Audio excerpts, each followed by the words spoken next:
ವಿದ್ಯಾರ್ಥಿಗಳಿಗೆ ನಮಸ್ಕಾರ ಹಾಗೂ ಎಲ್ಲ ವಿದ್ಯಾರ್ಥಿಗಳಿಗೆ ನಮ್ಮ ಯೂಟ್ಯೂಬ್ ಚಾನಲ್ಗೆ ಸ್ವಾಗತ. ಇದು ವಿಜ್ಞಾನ 2023-24ನೇ ಸಾಲಿನ ಆನ್ಸರ್ ಪ್ರಶ್ನೆ ಪತ್ರಿಕೆ ಉತ್ತರ ಕೀ ಆನ್ಸರ್ ಕೀ. ಇದು 3ನೇ ಸೆಟ್ ಆಗಿದೆ. ವಿಜ್ಞಾನದಲ್ಲಿ 3 ಭಾಗಗಳಿವೆ: ಭೌತಶಾಸ್ತ್ರ, ರಸಾಯನಶಾಸ್ತ್ರ, ಜೀವಶಾಸ್ತ್ರ.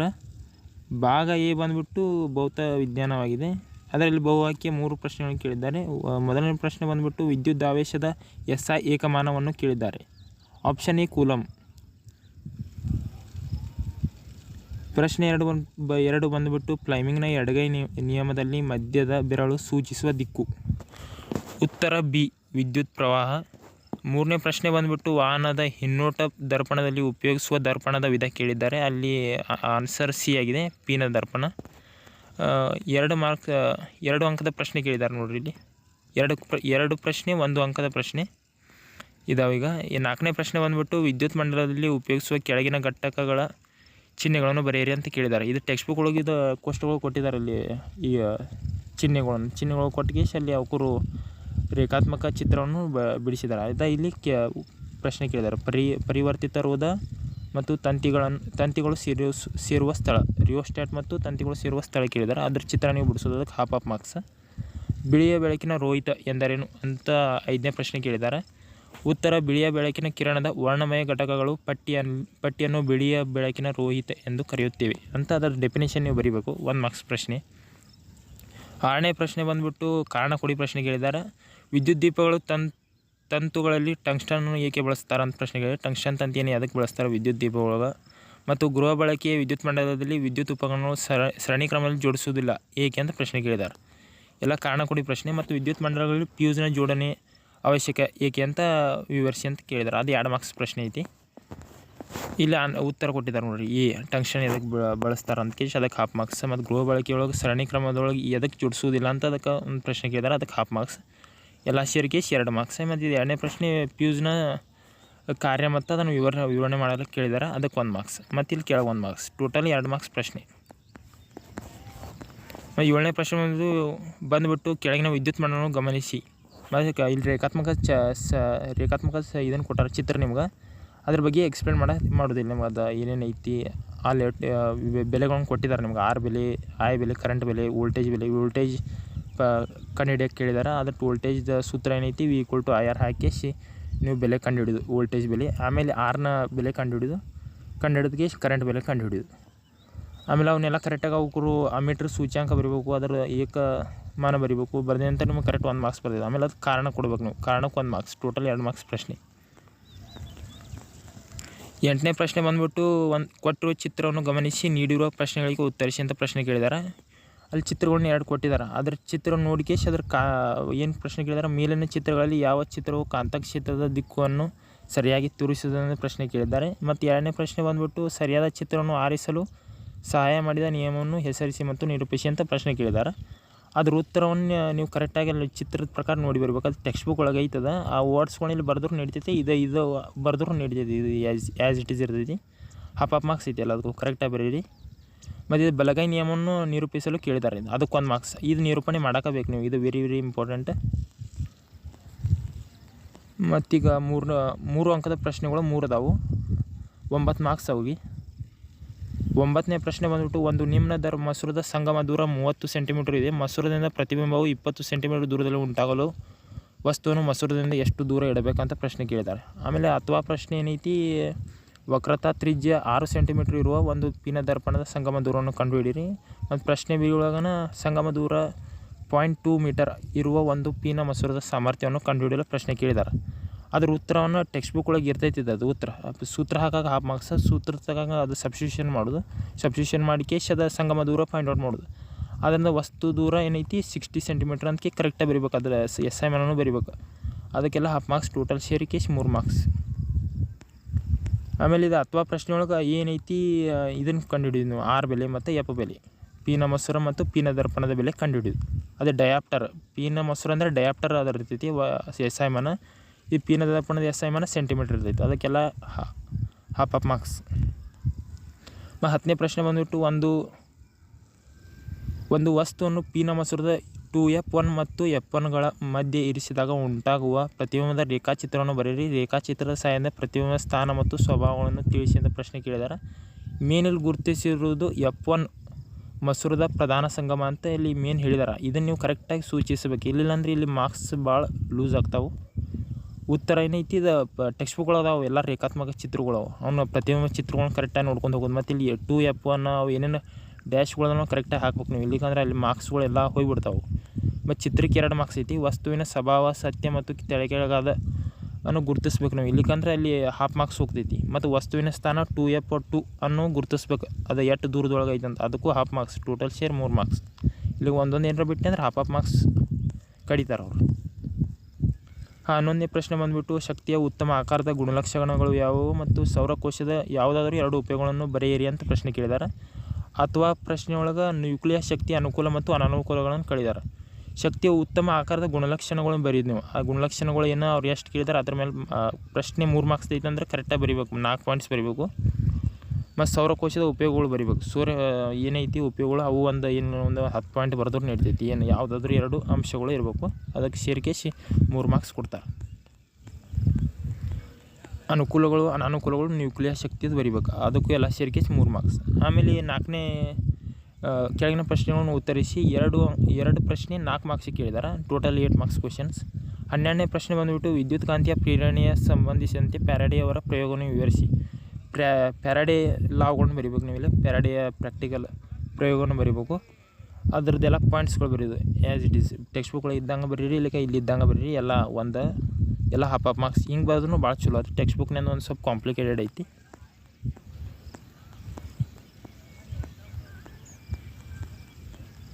13ನೇ ಪ್ರಶ್ನೆ ಬಂದುಬಿಟ್ಟು ಎ ಮತ್ತು ಬಿ ಕೇಳಿದ್ದಾರೆ. ಅಲ್ಲಿ ದೂರದ ಮತ್ತು ಹತ್ತಿರದ ವಸ್ತುಗಳನ್ನು ನೋಡಲು ಕಣ್ಣು ಹೇಗೆ ಹೊಂದಾಣಿಕೆಯನ್ನು ಮಾಡಿಕೊಳ್ಳುತ್ತದೆ ಮತ್ತು ನಕ್ಷತ್ರಗಳು ಮಿನುಗಲು ಕಾರಣವೇನು ಅಂತ ಕೇಳಿದ್ದಾರೆ. ಅಲ್ಲಿ ಕಾರಣ ಕೊಡು ಪ್ರಶ್ನೆ ಇದೆ. ಏನೈತಿ ಅದನ್ನು ನೋಡ್ಕಿ ಕಾರಣ ಕೊಡೋದಿದೆಯಲ್ಲ, ಅದಕ್ಕೆಲ್ಲ 1 ಮಾರ್ಕ್ಸ್. ಸಮೀಪ ಮತ್ತು ದೂರದೃಷ್ಟಿದ ದೋಷದ ಇದು ಐತಿ. ಮತ್ತು ಬಿ ಬಂದ್ಬಿಟ್ಟು ನಕ್ಷತ್ರಗಳು ಏಕೆ ಮಿನುಗ್ತಾವೆ ವಾಯುಮಂಡಲ ಒಳಗೆ ಅದಕ್ಕೆ ಪ್ರಶ್ನೆ ಕೇಳಿದ್ದಾರೆ, ಅದಕ್ಕೆಲ್ಲ 1 ಮಾರ್ಕ್ಸ್ ಸೇರಿಕೆ 4 ಮಾರ್ಕ್ಸ್ ಪ್ರಶ್ನೆ ಆಗ್ತೈತಿ ಇದು. ಮತ್ತು ಈಗ ಬಂದುಬಿಟ್ಟು ಭಾಗ ಬಿ ಬಂದುಬಿಟ್ಟು ರಾಸಾಯನಶಾಸ್ತ್ರವಾಗಿದೆ. ಇಲ್ಲಿ 14ನೇ ಪ್ರಶ್ನೆ ನೀರಿನ ವಿದ್ಯುತ್ ವಿಭಜನೆಯಲ್ಲಿ ಕ್ಯಾಥೋಡ್ ಮತ್ತು ಆ್ಯನೋಡ್ಗಳಲ್ಲಿ ಬಿಡುಗಡೆಯಾಗುವ ಅನಿಲಗಳು ಅವುಗಳ ಅನುಪಾತವು ಅನುಕ್ರಮವಾಗಿ ಹೀಗಿದೆ ಅಂತ ಪ್ರಶ್ನೆ ಕೇಳಿದ್ದಾರೆ. ಇದು answer C, hydrogen ratio oxygen 2:1 H2O format ಒಳಗೈತಿ. ಇದನ್ನು ಬರೆದ್ರೆ 1 ಮಾರ್ಕ್ಸ್. ಇದು ಬಹು ಆಯ್ಕೆ ಪ್ರಶ್ನೆ ಇದೆ. 15ನೇ ಪ್ರಶ್ನೆ ಬಂದುಬಿಟ್ಟು ನೀರಿನ ಶಾಶ್ವತ ಗಡುಸುತನ ನಿವಾರಣೆಗೆ ಬಳಸುವ ಸಂಯುಕ್ತಗಳೆಂದರೆ ಸಂಯುಕ್ತ ಯಾವುದಂತ ಪ್ರಶ್ನೆ ಕೇಳಿದ್ದಾರೆ. ಅದು ಆನ್ಸರ್ ಎ, ಸೋಡಿಯಂ ಕಾರ್ಬೋನೇಟ್. 16ನೇ ಪ್ರಶ್ನೆ ಬಂದುಬಿಟ್ಟು ಕೆಳಗಿನವುಗಳಲ್ಲಿ ಮೆಂಡಲಿಯವರ ಧಾತುಗಳ ವರ್ಗೀಕರಣದ ಒಂದು ಮಿತಿ ಎಂದರೆ ಅಂತ ಪ್ರಶ್ನೆ ಕೇಳಿದ್ದಾರೆ. ಲಿಮಿಟೇಷನ್. ಆಪ್ಷನ್ ಡಿ, ಆವರ್ತಕ ಕೋಷ್ಟಕದಲ್ಲಿ ಹೈಡ್ರೋಜನ್ಗೆ ಸ್ಥಿರ ಸ್ಥಾನ ನೀಡದಿರುವುದು. ಇದೊಂದು ಮಿತಿ ಅವ್ರದ್ದು, ಅದು ಕರೆಕ್ಟಾಗಿ ಆಪ್ಷನ್ ಡಿ ಐತಿ. ಮತ್ತು 1 ಮಾರ್ಕ್ಸ್ ಪ್ರಶ್ನೆ ಐತಿ, 1 ಅಂಕದ ಪ್ರಶ್ನೆ. 17ನೇ ಪ್ರಶ್ನೆ ಒಂದು ಅನುರೂಪ ಶ್ರೇಣಿಯ 4ನೇ ಸದಸ್ಯದ ಅಣುಸೂತ್ರ C5H10 ಆಗಿದೆ. ಹಾಗಾದರೆ ಇದೇ ಶ್ರೇಣಿಯ ಮೊದಲ 2 ಸದಸ್ಯರ ಅಣುಸೂತ್ರಗಳನ್ನು ನಿರ್ಧರಿಸಿ ಬರೆಯಿರಿ ಅಂತ ಪ್ರಶ್ನೆ ಕೇಳಿದ್ದಾರೆ. ಇದು ಕಾರ್ಬನ್ ಸಂಯುಕ್ತಗಳು ಪಾಠದಿಂದ ಐತಿ ಪ್ರಶ್ನೆ. ಅಣುಸೂತ್ರಗಳು ನೀವು ಬರೀದಲ್ಲ, ಅದಕ್ಕೆಲ್ಲ ಹಾಫ್ ಮಾರ್ಕ್ಸ್. C2H4 ಮತ್ತು C3H6 1 ಮಾರ್ಕ್ಸ್ ಪ್ರಶ್ನೆ. ರೆಡಾಕ್ಸ್ ಕ್ರಿಯೆ ಎಂದರೆ ಅಂತ ಪ್ರಶ್ನೆ ಕೇಳಿದ್ದಾರೆ, ಅದರ ಡೆಫಿನೇಷನ್ ಬರೀದು ನೀವು ಇಲ್ಲಿ. 18ನೇ ಪ್ರಶ್ನೆ. 19ನೇ ಪ್ರಶ್ನೆ ಬಂದುಬಿಟ್ಟು ಬೀಕರ್ ಎ ಮತ್ತು ಬೀಕರ್ ಬಿಗಳಲ್ಲಿ 250 ml ನೀರನ್ನು ತೆಗೆದುಕೊಂಡಿದೆ. ಬೀಕರ್ ಎಗೆ 5 ಗ್ರಾಮ್ನಷ್ಟು ಸೋಡಿಯಂ ಲೋಹವನ್ನು ಹಾಗೂ ಬೀಕರ್ ಬಿಗೆ 5 ಗ್ರಾಮ್ ಕ್ಯಾಲ್ಸಿಯಂ ಲೋಹವನ್ನು ಸೇರಿಸಿದೆ. ಗಮನಿಸಿರುವ ವೀಕ್ಷಣೆಗಳಿಗೆ ಕಾರಣಗಳೇನು ಅಂತ ಕಾರಣ ಕೊಡಿ ಪ್ರಶ್ನೆ ಇದ್ದಿದೆ. ಬೀಕರ್ ಎ ಮತ್ತು ಬೀಕರ್ ಬಿ ಒಳಗೆ ಕ್ಯಾಲ್ಸಿಯಂ ಮತ್ತು ಸೋಡಿಯಂ ಹಾಕಿದಾಗ ಏನು ವರ್ತನೆ ಆಗ್ತಿದೆ ಅಂತ ಅದು ಪ್ರಶ್ನೆ ಕೇಳಿದ್ದಾರೆ. ಹಾಫ್ ಮಾರ್ಕ್ಸ್ ಪ್ರಶ್ನೆ ಐತಿ. ಇದಕ್ಕೆ ಹಾಫ್ ಮಾರ್ಕ್ಸ್, ಇದಕ್ಕೆ half marks. Total 1 marks question. ಮತ್ತು 2 ಮಾರ್ಕ್ಸ್ ಪ್ರಶ್ನೆ ಇದಾವೆ. 2 ಅಂಕದ ಪ್ರಶ್ನೆ 3 ಕೇಳಿದ್ದಾರೆ, 6 ಅಂಕದಾಗ್ತದೆ ಟೋಟಲ್. 20ನೇ ಪ್ರಶ್ನೆ ಬಂದುಬಿಟ್ಟು ತಾಮ್ರದ ಶುದ್ಧೀಕರಣದಲ್ಲಿ ಬಳಸುವ ಉಪಕರಣಗಳ ಜೋಡಣೆಯನ್ನು ತೋರಿಸುವ ಚಿತ್ರ ಬರೆಯಿರಿ. ಧನಾಗ್ರ ಮಡ್ಡಿಯನ್ನು ಗುರುತಿಸಿ ಅಂತ ಪ್ರಶ್ನೆ ಕೇಳಿದ್ದಾರೆ. ತಾಮ್ರದ ಶುದ್ಧೀಕರಣ ಪ್ರಶ್ನೆ ಚಿತ್ರ ಇದೆ. ಲೋಹ ಮತ್ತು ಅಲೋಹ ಚಾಪ್ಟರ್ದಂದು ಐತಿ. ಈ ಚಿತ್ರಕ್ಕೆ 1.5 ಮಾರ್ಕ್ಸ್, ಭಾಗಕ್ಕೆ ಹಾಫ್ ಮಾರ್ಕ್ಸ್. ಧನಾಗ್ರ ಮಡ್ಡಿ ಗುರುತಿಸ ಕೇಳಿದಾರೆ, ಅದನ್ನು ಗುರುತಿಸ್ಬೇಕು. ಮತ್ತು ಎಲ್ಲ ಕರೆಕ್ಟಾಗಿ ಟೆಕ್ಸ್ಟ್ ಬುಕ್ನ ಹೆಂಗೈತಿಲ್ಲ ಆ್ಯಸ್ ಇಟ್ ಈಸ್ ಚಿತ್ರ ತೆಗೆದುಬಿಟ್ರೆ ನಿಮಗೆ total as it is marks ಕೊಡ್ತಾರೆ ಅವರು. 21ನೇ ಪ್ರಶ್ನೆ ಬಂದುಬಿಟ್ಟು ತಾಮ್ರದ ಸಲ್ಫೇಟ್ ದ್ರಾವಣದಲ್ಲಿ ಒಂದು ಕಬ್ಬಿಣದ ಮೊಳೆಯನ್ನು ಮುಳುಗಿಸಿದೆ. ಆಗ ಇಲ್ಲಿ ಯಾವ ವಿಧದ ರಾಸಾಯನಿಕ ಕ್ರಿಯೆ ಜರುಗುವುದು ಮತ್ತು ಈ ಕ್ರಿಯೆಗೆ ರಾಸಾಯನಿಕ ಸಮೀಕರಣ ಬರೆಯೋಕ್ಕೆ ಪ್ರಶ್ನೆ ಕೇಳಿದ್ದಾರೆ. ಆ ಸ್ಥಾನಪಲ್ಲಟ ಮತ್ತು ದ್ವಿಸ್ಥಾನಪಲ್ಲಟ ಅಂತ ನಿಮ್ಗೆ ಗೊತ್ತೈತಿ, 1ನೇ ಪಾಠದಿಂದನೇ ಐತದೆ. ಅದು ನೋಡ್ಕೇಶ ರಾಸಾಯನಿಕ ಸಮೀಕರಣಕ್ಕೆ ಹಾಕೇಶ ಅವ್ರ ಆನ್ಸರ್ ತೆಗಿತದೆ, ಆ್ಯಸ್ ಇಟ್ ಈಸ್ ಐತದ ಹಂಗೆ ಮಾಡಿಬಿಡ್ರಿ. ಆಮೇಲೆ 22ನೇ ಪ್ರಶ್ನೆ ಚಿತ್ರ ಕೇಳಿದ್ದಾರೆ. ಸಾರ್ವಯುಕ್ತ ಸಲ್ಫ್ಯೂರಿಕ್ ಆಮ್ಲದಿಂದ ಸತುವಿನ ಚೂರಿನ ವರ್ತನೆ ಚಿತ್ರ ಇದೆ. ಹೈಡ್ರೋಜನ್ ಅನಿಲ ಪಾಪ್ ಅಂತ ಇದು ಶಬ್ದ ಮಾಡಿದ್ರೆ ನೋಡ್ರಿ, ಅದ್ರ ಚಿತ್ರ ಐತಿ. 3 ಮಾರ್ಕ್ಸ್ ಪ್ರಶ್ನೆ ಐತದೆ, 2 ಅಂಕದ ಪ್ರಶ್ನೆ ಐತಿ. ಚಿತ್ರಕ್ಕೆ 1.5 ಮಾರ್ಕ್ಸ್, ಭಾಗಕ್ಕೆ 1/2 ಮಾರ್ಕ್ಸ್. ಮತ್ತು ಅದೇನು ಆ ಭಾಗ ಹೈಡ್ರೋಜನ್ ಅನಿಲದ ಗುಳ್ಳೆಗಳನ್ನು ಗುರುತಿಸಕ್ಕೆ ಹೇಳಿದ್ದಾರೆ. ಮತ್ತು 3 ಅಂಕದ ಪ್ರಶ್ನೆ ಅದಾವೆ, 3 ಅದಾವೆ. ಅಯಾನಿಕ್ ಸಂಯುಕ್ತಗಳು ಎಂದರೇನು? ಅಯಾನಿಕ್ ಸಂಯುಕ್ತಗಳ 4 ಗುಣಗಳನ್ನು ಬರೆಯಲು ಹೇಳಿದ್ದಾರೆ. ಮತ್ತು ಮಿಶ್ರಲೋಹಗಳು ಎಂದರೇನು? ಮಿಶ್ರಲೋಹಗಳು ಯಾವುದಾದ್ರು 4 ಭೌತ ಗುಣಗಳನ್ನು ಬರೆಯಲು ಹೇಳಿದ್ದಾರೆ. ಉತ್ತರ ಏನೈತಿ, ಅವ್ರ ಗುಣಲಕ್ಷಣಗಳು ಬರೀದು ನೀವು ಏನೇನೈತಿ ಅದನ್ನೆಲ್ಲ ನೋಡಿದ್ರೆ ಟೆಕ್ಸ್ಟ್ ಬುಕ್ನಾಗ ಐತದ. ಮತ್ತು ಗುಣಗಳು ಏನೇನು ಅದಾವೆ, ಭೌತ ಸ್ಥಿತಿ ಮತ್ತು ಘನ ಕಠಿಣ ಏನೇನೈತಿ ಅದನ್ನು ಬರೀದು ನೀವು. ಮತ್ತು 2 ಅಥವಾ ಪ್ರಶ್ನೆ 2 ಅಥವಾ ಹೆಚ್ಚು ಅಲೋಹಗಳ ಸಮರೂಪ ಮಿಶ್ರಣ ಅದರ ಭೌತ ಗುಣಲಕ್ಷಣಗಳನ್ನು ಬರೆಯೋದು, ಅದಕ್ಕೆ 4 ಮಾರ್ಕ್ಸ್. ಮತ್ತು 24ನೇ ಪ್ರಶ್ನೆ ಬಂದುಬಿಟ್ಟು ABCD ದ್ರಾವಣಗಳ pH ಮೌಲ್ಯವು ಕ್ರಮವಾಗಿ 2, 6, 8 ಮತ್ತು 13 ಇದೆ. ಹಾಗಾದರೆ ಈ ದ್ರಾವಣಗಳಲ್ಲಿ ಯಾವ ದ್ರಾವಣವು ಹೆಚ್ಚು H+ ಮತ್ತು ಯಾವ ದ್ರಾವಣ ಹೆಚ್ಚು OH- ಅಯಾನುಗಳ ಸಾರಥ್ಯವನ್ನು ಹೊಂದಿದೆ ಮತ್ತು ಏಕೆ ಅಂತ ಕಾರಣ ಕೊಡಿ ಕೇಳಿದ್ದಾರೆ. ಮತ್ತು ತಟಸ್ಥ ಲವಣಗಳನ್ನು ಪಡೆಯಲು ಯಾವ ದ್ರಾವಣಗಳನ್ನು ಪರಸ್ಪರ ವರ್ತಿಸುವಂತೆ ಮಾಡಬಹುದು ಅಂತಲೂ ಕೇಳಿದ್ದಾರೆ. ಉತ್ತರ ಏನೈತಿ, ದ್ರಾವಣ ಎಯು ಹೆಚ್ಚು H+ ಅಯಾನುಗಳ ಸಾರಥ್ಯವನ್ನು ಹೊಂದಿದೆ, 1/2 ಮಾರ್ಕ್ಸ್ ಬರೀಬೇಕು.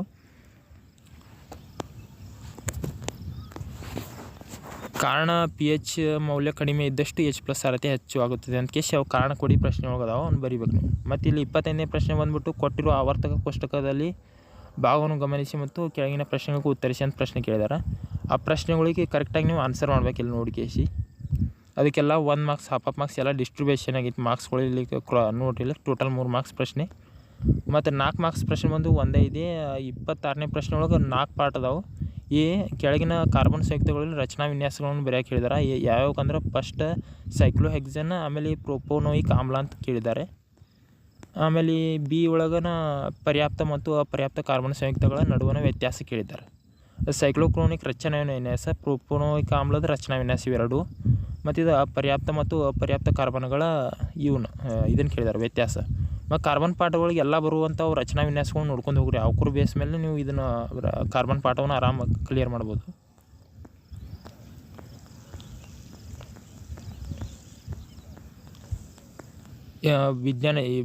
ವಿಜ್ಞಾನದ ಭಾಗ ಸಿ ಇದು ಜೀವಶಾಸ್ತ್ರ.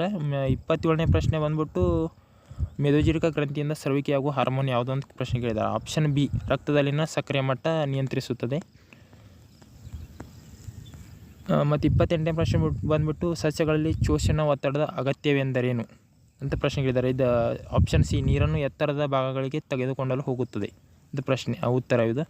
29ನೇ ಪ್ರಶ್ನೆ ಬಂದುಬಿಟ್ಟು ಪ್ರಾಣಿಗಳಲ್ಲಿ ಪರ್ಯಾವರ್ತಿತ ಚಾಪಗಳ ಶೀಘ್ರ ಪ್ರಕ್ರಿಯೆಗಳನ್ನು ನೀಡಲು ಹೆಚ್ಚು ಪರಿಣಾಮಕಾರಿಯಾಗಿದೆ ಏಕೆ ಅಂತ ಸಮರ್ಥಿಸಿ ಅಂತ ಪ್ರಶ್ನೆ ಕೇಳಿದ್ದಾರೆ. ಅದಕ್ಕೆ 1/2 ಮಾರ್ಕ್ಸ್ ಇದೆ. ಮತ್ತು ಪತ್ರರಂಧ್ರಗಳ ಚಿತ್ರ ಕೇಳಿದ್ದಾರೆ. ಅದಕ್ಕೆ ಮತ್ತು ಭಾಗವನ್ನು ಗುರುತಿಸೋದು. ಭಾಗ ಏನೈತಿ, ಕಾವಲು ಜೀವಕೋಶಗಳು, ಅದಕ್ಕೆ 1/2 ಮಾರ್ಕ್ಸ್. 31ನೇ ಪ್ರಶ್ನೆ ಬಂದುಬಿಟ್ಟು ಕೇಸರ ಮಾತ್ರ ಹೊಂದಿರುವ ಹೂವುಗಳಲ್ಲಿ ಸ್ವಕೀಯ ಪರಾಗಸ್ಪರ್ಶ ಸಾಧ್ಯವೇ ಮತ್ತು ನಿಮ್ಮ ಉತ್ತರವನ್ನು ಸ್ಪಷ್ಟಪಡಿಸಿ ಅಂತ ಪ್ರಶ್ನೆ ಕೇಳಿದ್ದಾರೆ. ಉತ್ತರ ಏನೈತಿ, ಕಾರಣ ಕೊಡೋದು. ಉತ್ತರ ಸ್ವಕೀಯ ಪರಾಗಸ್ಪರ್ಶಕ್ಕೆ ಒಂದು ಹೂವು ಕೇಸರ ಮತ್ತು ಶಲಾಕೆಗಳನ್ನು ಹೊಂದಿರಬೇಕು, ಹೂವು ದ್ವಿಲಿಂಗಿಯಾಗಿರಬೇಕು ಅಂತ ಪ್ರಶ್ನೆ. 1/2 ಮಾರ್ಕ್ಸ್ ಇದೆ. 2ನೇ ಪ್ರಶ್ನೆ ಬಂದುಬಿಟ್ಟು 32ನೇ ಪ್ರಶ್ನೆ ಬಂದುಬಿಟ್ಟು ಒಬ್ಬ ವ್ಯಕ್ತಿಯ ದೇಹವು ವ್ಯಾಯಾಮಗಳಿಂದಾಗಿ ಗಾತ್ರದಲ್ಲಿ ಬದಲಾಗಿದೆ. ಈ ಬದಲಾವಣೆ ಮುಂದಿನ ಸಂತತಿಯಲ್ಲಿ ಕಾಣಬಹುದೇ? ನಿಮ್ಮ ಉತ್ತರವನ್ನು ಕಾರಣದೊಂದಿಗೆ ತಿಳಿಸಿ ಅಂತ ಪ್ರಶ್ನೆ ಕೇಳಿದ್ದಾರೆ. ಕಾರಣ ಕೊಡು ಪ್ರಶ್ನೆ ಇದು. 33ನೇ ಪ್ರಶ್ನೆ ಬಂದುಬಿಟ್ಟು ಕೊಟ್ಟಿರುವ ಆಹಾರ ಸರಪಳಿಯನ್ನು ಗಮನಿಸಿ ಪ್ರಶ್ನೆಗಳಿಗೆ ಉತ್ತರಿಸಿ ಅಂತ ಪ್ರಶ್ನೆ ಕೇಳಿದ್ದಾರೆ. ಇದು ಪರಿಸರ ವ್ಯವಸ್ಥೆಯಿಂದ ಐತಿ, ಇದನ್ನು ನಿಮಗೆ ತೆಗೆದಿರ್ಬೋದು ನನ್ನ ಪ್ರಕಾರ.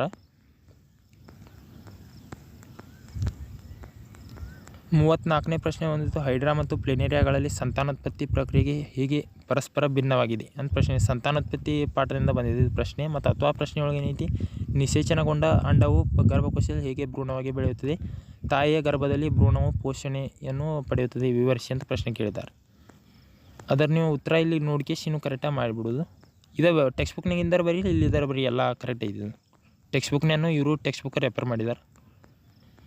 35ನೇ ಪ್ರಶ್ನೆ ಮೆದುಳಿನ ಚಿತ್ರ ಕೇಳಿದ್ದಾರೆ. ಅದು ಏನೈತಿ ಭಾಗವನ್ನು ಗುರುತಿಸೋಕೆ ಹೇಳಿದ್ದಾರೆ. ಮಹಾಮಸ್ತಿಷ್ಕ ಮತ್ತು ಅನುಮಸ್ತಿಷ್ಕ ಗುರುತಿಸಲು ಹೇಳಿದ್ದಾರೆ. ಚಿತ್ರ ಬರೋದು ಕೇಸಿ ಮಹಾಮಸ್ತಿಷ್ಕ ಅನುಮಸ್ತಿಷ್ಕ ಗುರುತಿಸೋದಕ್ಕೆ ಹಾಫ್ ಮಾರ್ಕ್ಸ್, ಚಿತ್ರಕ್ಕೆ 2 ಮಾರ್ಕ್ಸ್. ಮತ್ತು 36ನೇ ಪ್ರಶ್ನೆ ಬಂದುಬಿಟ್ಟು ಅರಣ್ಯಗಳು ಜೀವ ವೈವಿಧ್ಯತೆ ಸೂಕ್ಷ್ಮ ತಾಣಗಳು ಹೇಗೆ ಸ್ಥಳೀಯ ಜನರು ಅರಣ್ಯಗಳ ಪಾಲುದಾರರಾಗಿದ್ದಾರೆ ಏಕೆ ಅಂತ ವಿವರಿಸಿ ಅಂತ ಪ್ರಶ್ನೆ ಕೇಳಿದ್ದಾರೆ.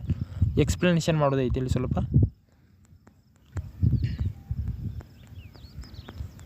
4 ಮಾರ್ಕ್ಸಿಗೆ ಒಂದು ಕ್ವಶನ್ ಇದೆ. ಏನಂದ್ರೆ ಅದು 37ನೇ ಪ್ರಶ್ನೆ ಒಳಗೆ ಪ್ರಭೇದೀಕರಣ ಎಂದರೇನು, ಪ್ರಭೇದೀಕರಣಕ್ಕೆ ಕಾರಣಗಳನ್ನು ಕೊಡಿ ಅಂತ ಪ್ರಶ್ನೆ ಕೇಳಿದ್ದಾರೆ. ಪಳಿವಳಿಕೆ ಎಂದರೇನು, ಪಳಿವಳಿಕೆ ಕಾಲ ನಿರ್ಣಯವಾಗಿ ವಿಧಾನಗಳನ್ನು ತಿಳಿಸಿ ಅಂತ ಪ್ರಶ್ನೆ ಕೇಳಿದ್ದಾರೆ.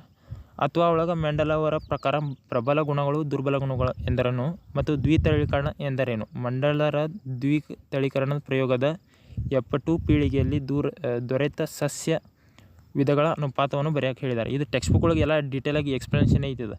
ಮತ್ತು ಇಲ್ಲಿ ನೀವು ನೋಟ್ಸ್ ವೈಸ್ ಇದು ಕರೆಕ್ಟಾಗಿ ಬರಿಬೋದು. ಅದು ಏನು ಕಾರಣ ಕೊಡಿ ಅಂಶಗಳು ಎಲ್ಲ ಬರೆದ್ರೆ ನಿಮ್ಗೆ ಅದ್ರ ಪ್ರಕಾರ ಮಾರ್ಕ್ಸ್ ನಿಮಗೆ ಕೊಡ್ತಾರೆ, ಡಿಸ್ಟ್ರಿಬ್ಯೂಷನ್ ಆಗಿದೆ. ಮತ್ತು ಇದು 5 ಅಂಕದ ಪ್ರಶ್ನೆ. ಇದು ಜೀವಶಾಸ್ತ್ರವಾಗಿ ಕೇಳಿದ್ದಾರೆ ಈ ಸಲ. 38ನೇ ಪ್ರಶ್ನೆ ಒಳಗೆ 2 ಭಾಗ ಅದಾವೆ, ಎ ಮತ್ತು ಬಿ. 38 ಏನಂದರೆ ವಾಯುವಿಕ ಉಸಿರಾಟದಲ್ಲಿ ಗ್ಲೂಕೋಸ್ ಹೇಗೆ ಶಕ್ತಿಯ ಅಣುವಾಗಿ ಪರಿವರ್ತನೆ ಆಗುತ್ತದೆ, ಉಸಿರಾಟ ಪ್ರಕ್ರಿಯೆಯಲ್ಲಿ ಗಾಳಿಗೂಡುಗಳ ಪಾತ್ರವೇನು ಅಂತ ಪ್ರಶ್ನೆ ಕೇಳಿದ್ದಾರೆ. ಸಸ್ಯಗಳಲ್ಲಿ ಕಂಡುಬರುವ ವಿಸರ್ಜನಾ ತಂತ್ರಗಳು ಯಾವುವು. ಮತ್ತು ಇದು ಜೀವಕ್ರಿಯೆಗಳು ಪಾಠದಿಂದ ಬಂದೈತಿ. ಇದು ಅಲ್ಲಿ ಮಾಡ್ಕೊಂಡವ್ರಿ. ಅಲ್ಲಿ ಏನೇನೈತಿ ಜೀವಕ್ರಿಯೆಯೊಳಗೆ ಉಸಿರಾಟ, ಪೋಷಣೆ, ರಕ್ತ ಪರಿಚಲನಾಂಗ ಇವ ಮತ್ತು ವಿಸರ್ಜನಾಂಗ ಇವ. ಸಸ್ಯ ಮತ್ತು ಪ್ರಾಣಿಗಳು ಎರಡೂ ಕೂಡಿ ಕೊಟ್ಟಿದ್ದಾರೆ. ಅಲ್ಲಿ ಅದನ್ನು ಡೀಟೇಲಾಗಿ ಓದಿದರೆ ಎಲ್ಲ ನಿಮ್ದು ಕ್ಲಿಯರ್ ಆಗಿಬಿಡ್ತೈತಿ ಪಾಠ. ಅವೆಲ್ಲ ನೋಡಿರಿ. ಇದು ಸೂತ್ರ ಬರಿಬೇಕು ನೀವು ಕರೆಕ್ಟಾಗಿ. ಪೆರಿವೈಟ್, ಮೈಟೋಕಾಂಡ್ರಿಯಾ, CO2 + H2O + ಶಕ್ತಿ, ಹಾಫ್ ಮಾರ್ಕ್ಸ್. ADP ಇವೆಲ್ಲ ಇಕ್ವೇಷನ್ಗಳು ಬರೆದ ರಾಸಾಯನಿಕ ಸಮೀಕರಣಗಳು ಬರೆದ ಅವಕ್ಕೆ ಮಾರ್ಕ್ಸ್ ಅದಾವೆ. ನಿಮಗಿದು ವಿಡಿಯೋ ಇಷ್ಟ ಆದ್ರೆ ಸಬ್ಸ್ಕ್ರೈಬ್ ಮತ್ತು ಲೈಕ್ ಮಾಡೋದು ಮರಿಬೇಡ್ರಿ. ಲೈಕ್ ಮಾಡಿರಿ ಮತ್ತು ಎಲ್ಲ ನಿಮ್ಮದು ಫ್ರೆಂಡ್ಸ್ಗೆಲ್ಲ ಶೇರ್ ಮಾಡಿರಿ. ಮತ್ತು ನಿಮ್ಗೆ ಯಾವ ಥರದ ಏನಾರ ಡೌಟ್ ಇದ್ರೆ ಕಮೆಂಟ್ ಮಾಡಿ ಯಾವ ಪೇಪರ್ ಬೇಕಾದ್ರೆ ಹೇಳ್ಬೋದು. ವಿಜ್ಞಾನ 2ನೇ ಪೇಪರ್ ಒಂದು ಬರೋದೈತಿ ಇಷ್ಟರೊಳಗೆ.